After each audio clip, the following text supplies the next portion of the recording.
Sina mdao, sina mdao. Habari? Samahani, ninaweza pata chumba kupangisha hapa ndani? Chumba hapa palikuwa na chumba hapa, sasa sijui kama tapata hapa. Tumepata mtu labda aenda kwa pili ama tutapata chumba kule kwa mjamii. Asante, muona watu mwema. Habari? Salama. Salama. Uko poa? Tuko poa. Za masiku dogo? Safi sana. Salama. Mbona ugeni wangu? Sisi ni watu tunatafuta nyumba. Tunatafuta nyumba? Chumba cha kupangisha. Chumba bwana kipo, lakini chumba changu mimi na mashaka.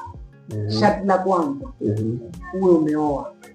Sharti la pili kuingia hapa saa 12 jioni, mwisho wa kuingia hapa. Hakuna mambo ya kuja saa 2, saa 3, saa 4, kwangu marufuku. Na sharti lingine pia kukaranga huko ndani. Kama unisikia kula chako kizuri huko. Mume wangu umezidi. Chumba chenyewe kiko na zaidi ya miezi 3 bila hata mpangaji yeyote. Saa hii wataka kufukuza paka hao. Umezidi, umekuwa mzee wa hovyo, punguza. Sasa wewe unaposema chumba, wewe unaenda tofali hapa. Umezidi.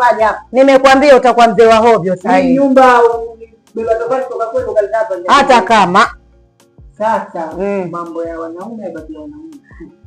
Pia huyu handsome vile unavyomuona. Wewe naona unataka kupata kichwani ndani. Sawa, nimeelewa lakini upunguze.